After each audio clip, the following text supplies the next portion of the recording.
Welcome to my channel Tanuja by studies. और हम बात कर रहे थे plant growth and development chapter 15 की। उसमें एक बहुत छोटा सा टॉपिक हमारा रह गया था। चलिए उसको क्विकली ख़त्म करते हैं और उसके बाद हम मोस्ट अवेटेड हमारी जो नेक्स्ट यूनिट है दैट इज़ ह्यूमन फिजियोलॉजी, और उसको स्टार्ट करेंगे द मोस्ट इंटरेस्टिंग यूनिट। तो चलिए शुरू करते हैं इसको।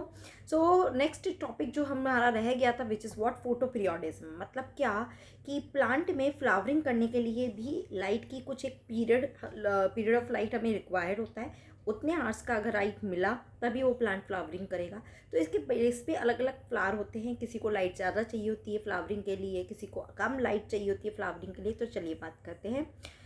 It has been observed that some plants require a periodic exposure to light induce the flowering, right? It is also seen that such plants are able to measure the duration of exposure to light.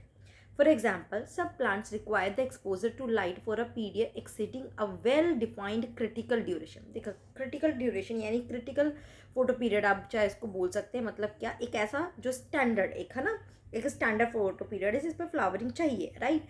तो उसके बाद उससे भी ऊपर या उससे भी ज़्यादा ड्यूरेशन की अगर लाइट चाहिए होती है तो वो एक अलग प्लांट कैटेगरी में है। And while other must be expose to light for a period less then this critical duration before the flowering is initiated in that. Okay, तो वो वही बोल रहा है कि क्रिटिकल फोटो पीरियड जो है उससे ज़्यादा लाइट चाहिए किसी प्लांट को। ऐसे प्लांट्स को हम बोलते हैं लॉन्ग डे प्लांट, जिसमें क्रिटिकल फोटो पीरियड से ज़्यादा लाइट मिलेगी तब भी उसमें फ्लावरिंग होगी, नहीं तो फ्लावरिंग नहीं होगी। उसके बाद शॉर्ट डे प्लांट जिनको इससे कम लाइट चाहिए होती है तभी उसमें फ्लावरिंग होगी, ज़्यादा लाइट मिली तो फ्लावरिंग नहीं होगी। ओके, तो और एक होते हैं डे न्यूट्रल जिसको कोई फ़र्क नहीं पड़ता है, वो अपना नॉर्मल अपना ग्रो करेगा, राइट? जैसे ही उसकी वेजिटेटिव फेज खत्म होगी उसको लाइट ज़्यादा या कम से कोई फ़र्क नहीं पड़ेगा। So the former group plant are called the long day plant, I have told you, while the later one are termed as the short day plant. The critical duration is different for different plants. There are many plants, however, where there is no much correlation between the exposure to light duration and induction of flowering responses, है ना? जो ये है day neutral plant, इसको कोई फर्क नहीं पड़ता कि चाहे उसको कितना ही लाइट मिल रहा हो। Such plant are called the day neutral plant. ठीक है बेटा।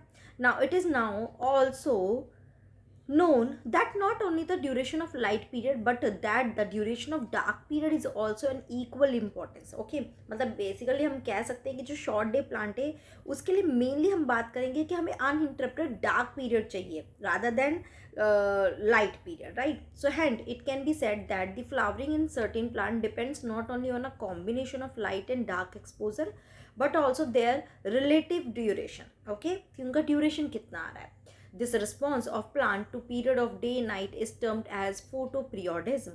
It is also interesting to note that while shoot apices modify themselves into flowering apices prior to flowering, ध्यान रखना जो शूट एपिसेस है, जैसे कि शूट चल रहा है तो शूट एपेक्स जो है यहाँ पर ही आप देखेंगे एक फ्लावर हो रहा है, या फिर ये शूट एपेक्स है तो यहाँ पे एक फ्लावर। ओके, तो जब फ्लावरिंग होनी होती है तो ये शूट एपेक्स जो है वो किस में कन्वर्ट हो जाता है, it converted into flowering apices prior to flowering. They, that is shoot apex of plant by themselves cannot perceive photo period, क्योंकि ये फोटो पीरियड को परसीव नहीं कर सकते तो वो फ्लावरिंग एपेक्स में कन्वर्ट होते हैं एंड फिर वो फोटो पीरियड को लेते हैं और उसके बाद फ्लावरिंग करते हैं।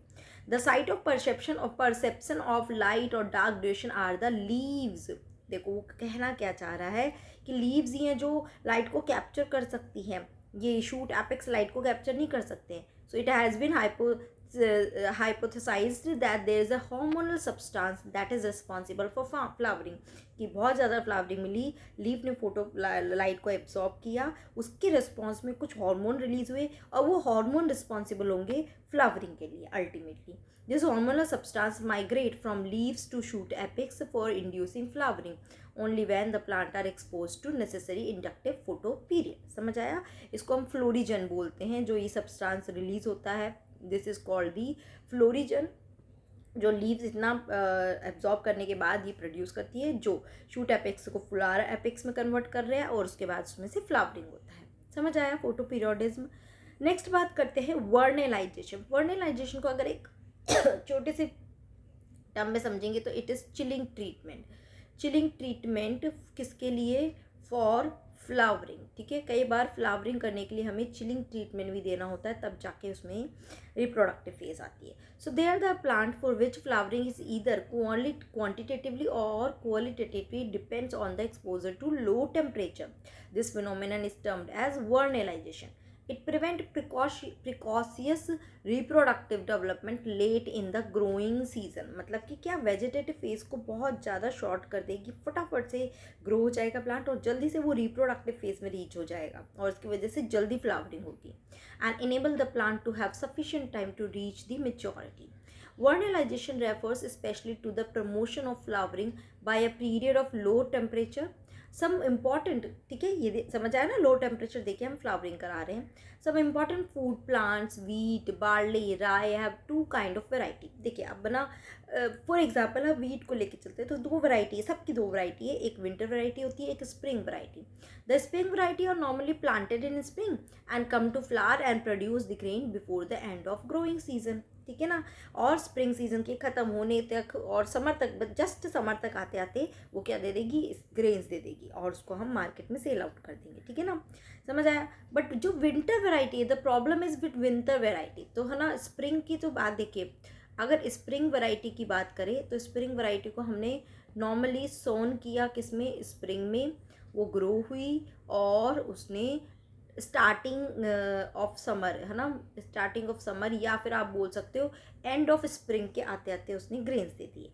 बट विंटर वैरायटी में क्या प्रॉब्लम हुई, विंटर वैरायटी में क्या हुआ, हम इसको प्लांट करेंगे स्प्रिंग में, would normally fail to flower और produce mature grain within a span of the flowering season. अब प्रॉब्लम ये है कि वो फ्लावरिंग सीजन जो है, अगर विंटर वैरायटी को हमने स्प्रिंग में ग्रो कराया तो वो पूरा उसको टाइम नहीं मिलेगा और वो ग्रो नहीं कर पाएगी.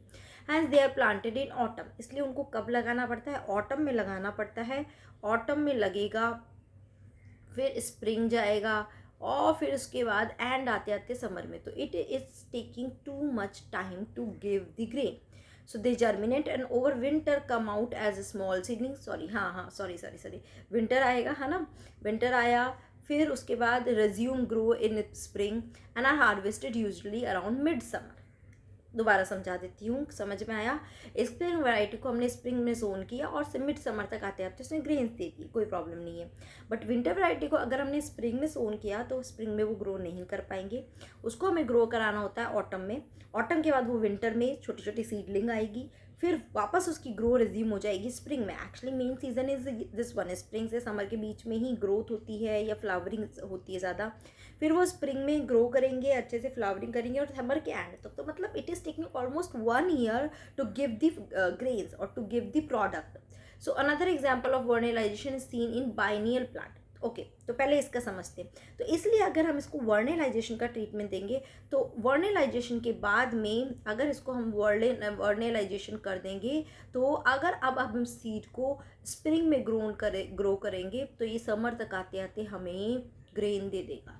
सो this is how we can utilise economically purpose. Another example of vernalisation is seen is biennial plant. अब बाइनियल प्लांट ऐसे कौन से होते हैं जो 2 साल में फ्लावरिंग करते हैं. So biennial are monocarpic plant that normally flower and die in the second season. ठीक है ना, मोनोकार्पिक है, बार बार नहीं करते हैं, पूरी लाइफ में एक बार ही फ्लावर देते हैं और वो भी 2 साल में देते हैं. मतलब इनका पूरा लाइफ साइकिल 2 year का होता है. Like sugar beet, cabbage, carrot are some of the common biennial example. याद रखना, ये क्वेश्चन बन सकता है.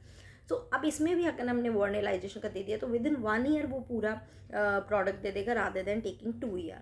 सो subjecting the growing of a biennial plant to cold treatment stimulate a subsequent photoperiodic flowering response. तो समझ में आया वर्नेलाइजेशन का इकोनॉमिकली कैसे हम यूज़ कर सकते हैं. ठीक है, इसके अलावा एक और टॉपिक भी है, डॉर्मेंसी. आई थिंक यहाँ पे नहीं दिया हुआ है. डॉर्मेंसी में क्या है कि जब स्ट्रेस कंडीशन आती है तो ये एब्सिसिक एसिड इसका एक्टिवेट होकर उसको डोर्मेंट स्टेट में लेके जाएगा, जहाँ पे वो सेल्स जो है वो एक्टिव तो है बट वो अभी अपना सारा मेटाबॉलिक फंक्शंस नहीं कर रही है. जब भी वापस उसकी नॉर्मल कंडीशन रिज्यूम होगी फिर वो वापस से डोर्मेंसी को ब्रेक कर वापस से अपनी नॉर्मल लाइफ ग्रो करेगा. ठीक है, okay, so this is the end of this chapter. उसके बाद अब नेक्स्ट क्लास में हम बात करेंगे ह्यूमन फिजियोलॉजी की, और उसमें फ़िलहाल तो हम 17 चैप्टर से स्टार्ट करेंगे। Breathing, yes 17 is breathing, right. तो रेस्पिरेशन से स्टार्ट करेंगे, डाइजेशन हम लेंगे थोड़ा बाद में ले लेंगे, क्योंकि डिलीट तो हो गया न्यू एनसीईआरटी नीट के सिलेबस के अकॉर्डिंग तो डिलीट हुआ है, बट आई वुड सजेस्ट कि हम इसको एक बार कर लेंगे, तो बाद में हम इसे करेंगे। फिलहाल हम 17 चैप्टर को लेंगे। ओके, तो यहाँ तक कोई भी डाउट होगा तो मुझे ज़रूर से बताना। ओके, चलिए bye bye, take care, keep doing study.